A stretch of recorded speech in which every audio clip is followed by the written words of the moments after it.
ایسے عمل میں آپ کو بتانے جا رہا ہوں جو نہ 200 مرتبہ کا ہے، نہ 100 مرتبہ کا ہے، نہ 50 کا، نہ 30 کا اور نہ 20 کا۔ یہ انتہائی آسان عمل ہے۔ اللہم صلی علی محمد وعلی آلہ وبارک وسلم۔ لاکھوں کروڑوں درود السلام امام الانبیاء شافع محشر محمد مصطفیٰ احمد مجتبیٰ صلی اللہ علیہ وسلم اور ان کی آل طیبین طاہرین پر۔ تو میرے بھائیوں اور میری بہنوں، سورہ اخلاص کا ایک ایسے عمل میں آپ کو بتانے جا رہا ہوں جو نہ 200 مرتبہ کا ہے، نہ 100 مرتبہ کا ہے، نہ 50 کا، نہ 30 کا اور نہ 20 کا۔ یہ انتہائی آسان عمل ہے۔ اس عمل کو کرنے اور اس کی فضیلت بتانے سے پہلے میں آپ کو ایک واقعہ سناتا ہوں۔ لاہور میں ایک بہت بڑا ادارہ ہے جامعہ اشرفیہ، جس میں ہزاروں طلباء پڑھتے ہیں، دینی و عصری تعلیم وہاں سے حاصل کرتے ہیں۔ ان کے محتمم جو ہیں مولانا اشرفی صاحب، بہت بڑے اللہ کے ولی ہیں۔ تو وہ ایک جگہ تشریف فرما تھے مولانا اشرفی صاحب۔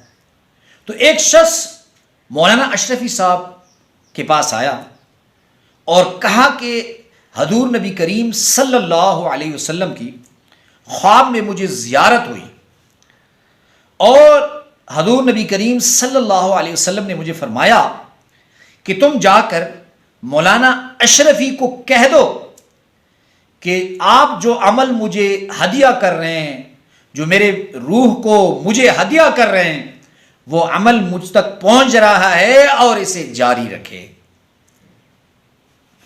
اب مولانا اشرفی صاحب رحمۃ اللہ علیہ کے پاس جتنے مریدین، معتقدین، طلباء بیٹھے تھے، انہوں نے کہا کہ حضرت آپ ایسا کون سا عمل کرتے ہیں کہ حضور خود خواب میں آئے اور خواب میں آنے کے بعد آپ کو سلام بھی بھیجا اور کہا کہ اس عمل کو جاری رکھیں، وہ مجھ تک پہنچ رہا ہے۔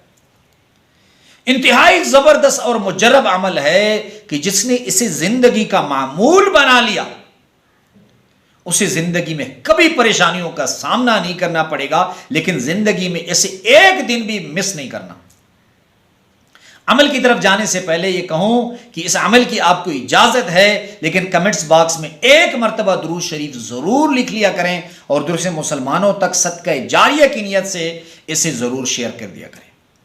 تو مولانا اشرفی صاحب مولانا اشرفی صاحب نے فرمایا کہ میری زندگی کا معمول ہے کہ میں باوضو ہو کر روزانہ سورہ اخلاص 12 مرتبہ پڑھ کر حضور نبی کریم صلی اللہ علیہ وسلم کی روح کو بخش دیتا ہوں، اور اس عمل کے ایسے فوائد میں نے دیکھے ہیں کہ میرے مدرسے کا کروڑوں کا خرچہ کبھی میں کسی کے آگے میں نے ہاتھ نہیں پھیلائے، اپنے گھر کی ضروریات کے لیے کبھی میں نے کسی کے آگے ہاتھ نہیں پھیلائے۔ میری زندگی کا معمول ہے، آپ بھی اسی زندگی کا معمول بنا لیں، اللہ رب العزت آپ کی بہت سی پریشانیاں اس عمل کی برکت سے ختم فرما دیں۔